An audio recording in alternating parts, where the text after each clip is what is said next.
자, 정청래 대표 리더십에 또 다른 악재가 있다면요. 최측근인 장경태 의원의 성추행 의혹 사건일 겁니다. 자, 당 윤리감찰단에 진상조사를 지시한 지 일주일 정도가 됐는데요. 성추행 부대변인님. 예. 근데 지금 고소인에 따르면 한 언론과 인터뷰에서 민주당 윤리감찰단에서 연락이 없었다 이렇게 얘기를 하더라고요. 일단 이번 주에 윤리감찰단 회의가 열린 걸로 알고 있는데요. 거기서 근데 사실 이 건 말고도 다양한 건들이 지금 안건으로 올라온 걸로 알고 있고 거기서 결론을 낸 것도 있고 하지만 이 건에 대해서는 결론을 못 낸 걸로 알고 있습니다. 근데 지금 저 고소인에게 그 피해자에게 연락을 하지 못한 부분은 아무래도 우리 당의 당원도 아니고 만약에 연락했을 때 뭔가 본인에게 가해를 가한 사람에 있는 정당에게 뭔가 자료를 제공하거나 아니면 의견을 피력하는 것이 본인에게 별로 유리하지 않다, 불리하다고 생각할 수도 있거든요. 전 그럼에도 불구하고 윤리감찰단이 그래도 좀 의사를 타진해보는, 왜냐하면 윤리감찰단은 외부위원으로 구성되어 있으니 피해자께서 안심하고 우리에게 의견을 표출해도 됩니다, 전달하셔도 됩니다라는 의사 타진 정도는 했어야 되는 것 아닌가는 아쉬움은 있습니다만 윤리감찰단 내부에서도 아마 어느 정도 판단이 있었을 거라고 보고요. 다만 지금 말씀하신 것처럼 윤리감찰단 지시를 이 기사가 나온 지 한 2시간 만에 명령을 내렸음에도 불구하고 지금 거의 일주일이 넘도록 아직 결론이 나오지 않고 있거든요. 또 내부에서 어떤 상황 때문에 지금 아직 지도부의 의견이 전달되지 않았는지 모르겠습니다만 적어도 윤리감찰단 지시가 나오기 전까지 당직을 갖고 있는 사람들은 이 건에 대해서 2차 가해성 발언이나 이런 것들은 자중해야 되는 상황이 맞거든요. 그렇기 때문에 지금 당에 뭔가 이런 당직을 맡고 있는 사람들이나 당원들이 답답해하고 있는 부분들이 있기 때문에 윤리감찰단이 좀 빠르게 결과를 좀 내줬으면 좋겠다는 말씀을 드리고 싶습니다. 네, 사실 고소인은요, 직접 방송까지 출연해서 자신의 심경을 밝히기도 했었는데요. 신체 접촉이 있었다라든지 또 뭐 그 자리에 있던 동료 비서관들에게도 확인을 받았다는 뭐 이런 주장에 하게 됐는데 장경태 의원이 이에 대해서 뭐 대본에 따라 연출된 듯한 녹화 인터뷰다, 음해 의도가 다분한 표적 보도다 이렇게 반박을 하기도 했었습니다.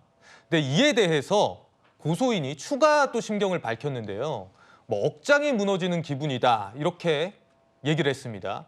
그러면서 사전 녹화를 하게 된 건 당시를 떠올리는 고통으로 인해서 숨이 멎거나 소리를 지를까 봐 방송사에 녹화 요청을 한 거다.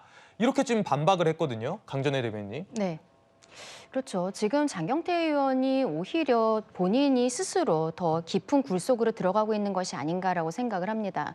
여기에 대해서는 적어도 본인이 가지고 있는 직 같은 것들은 내려놓은 상태에서 조사의 성실을 응하겠다, 이렇게 이야기를 하는 것이 국민들의 눈높이에 맞는 발언이 아닌가라고 생각을 하는데, 계속적으로 고소인과 고소인의 남자친구에 대해서 무고하고 있다, 음해하고 있다라고 단정적으로 이야기를 하고 있는 저 모습이 그동안에 민주당이 보여줬었던 뭐 피해 호소인이라는 단어를 만든다라든지 이런 것들과도 연결이 될 수밖에 없는 것이죠. 예. 윤리감찰단 이야기도 조금 아까 했었는데 결국에 당에서는 어떻게 보면은 장경태 의원이 스스로 탈당을 해주기를 바라고 있는 것이 아닌가, 과거 김남국 의원이 보여줬었던 그런 것들을 기대하고 있는 것이 아닌가라고 생각을 합니다.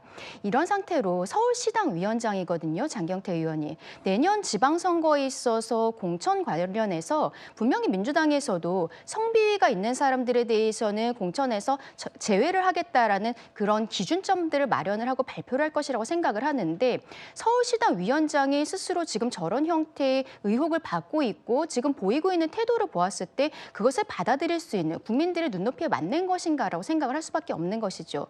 스스로의 상황에 대해서 조금 더 자중을 하고 목소리에 대해서도 좀 낮출 필요가 있다고 생각을 합니다. 예, 장경태 의원의 고소인은요, 지난 3일 10시간 넘는 조사를 받았습니다. 그리고 어제는 전 남자친구도 경찰 조사를 받은 상황입니다. 야권에서는 2차 가해 공세도 계속되고 있습니다. 국민의힘 주진우 의원이 장경태 의원과 또 같은 법사위 소속 서영교 의원을 2차 가해 발언으로 고발하겠다 밝혔습니다. 듣고 오시죠. TV에 전 국민이 장경태 의원의 왼손이 어디로 들어가는지 화면을 다 봤는데 무슨 데이터 폭력을 운운을 해요.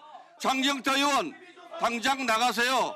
당장 나가시라고요. 그 영상은 어깨 동무하는 영상이 아닙니다. 저를 잡아 당기고 있는 영상입니다.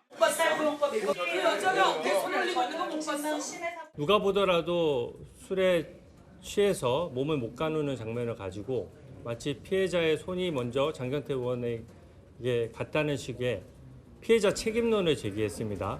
사실상 피해자를 무고 범죄자로 몰아가는 있을 수 없는 2차 가해 범죄가 일어났기 때문에 예, 주진우 의원이 2차 가해라고 지적을 했습니다. 서영교 의원의 방금 한 발언 듣고 오셨으니까 다시 언급은 안 하겠지만 오히려 서영교 의원은 주진우 의원을 법적 조치하겠다고 반박을 하면서 정치권 공방으로 이 2차 가해 공방까지 커지는 모양새입니다. 최 교수님, 네. 국민의힘에서는 장경태 방지법까지 발의하겠다고 나섰거든요. 그건 이제 국민의힘에서 알아서 하실 문제고 저는 중요한 건 수사기관이 빨리 수사를 해야 한다고 생각합니다. 이 문제가 이렇게 정치권에서 일파만파 이게 사실관계를 우리가 정확히 알 수가 없잖아요. 예. 의견이 서로 다른 상황이기 때문에 저는 빨리 수사해야 한다고 생각합니다. 저거 피해자가 지금 피해를 당했다고 주장하고 계시기 때문에 장경태 의원도 불러서 수사하고 피해를 네. 당하신 분도 의견 듣고 이래서 CCTV를 가려줘야 돼요. 저거 자꾸 이렇게 시간이 늦춰지면 늦춰질수록 정치권에서만 공방이 오가잖아요. 그러면서 또 2차 가해 논란도 있고 이러니까 예. 저는 약간 조금 지켜보면서 어떤 경우가 나온지를 봐야 된다고 보고요. 어떤 경우가 나오든 그 책임은 당연히 당사자가 져야 됩니다. 누가 될지 모르겠지만 네. 저는 이 사안이 어떤 내용이 진실인지 알 수 없는 상황이고 이런 상황이라고 하면 강제 수사권을 갖고 있는 수사기관이 즉각적으로 수사를 해서 빠른 시간 안에 문제를 해결할 수 있도록 노력을 해야 된다고 봅니다. 예. 그래야만 더 이상의 논란이 안 돼요. 그리고 책임질 사람 책임지겠죠. 어떤 형태로든. 근데 이게 자꾸 수사가 늦어지다 보니까 정치권에서 공방이 자꾸 일고 있어서 네. 안타깝고 민주당 윤리감찰단도 빨리빨리 행동해야 한다고 생각해요. 그 지시한 적 언젠데 아직까지도 그걸 안 하고 있습니까? 네네. 뭐 하고 있는지 안 하고 있는지 제가 잘 모릅니다. 개인적으로 모르지만 예. 뭐 장윤태 의원 말처럼 불러서 조사도 안 했다고 하니까 빠른 시간을 조사해서 결과 내놔야 된다. 그리고 어떤 조치를 하지 않으면 이게 자꾸 이제 정치권에서 문제가 되다 보면 민주당에서 상당히 큰 부담이 될 수 있는 거 아니겠어요? 네. 그런 부분도 고민해야 된다고 생각합니다. 예, 빠른 수사와 조사가 필요합니다.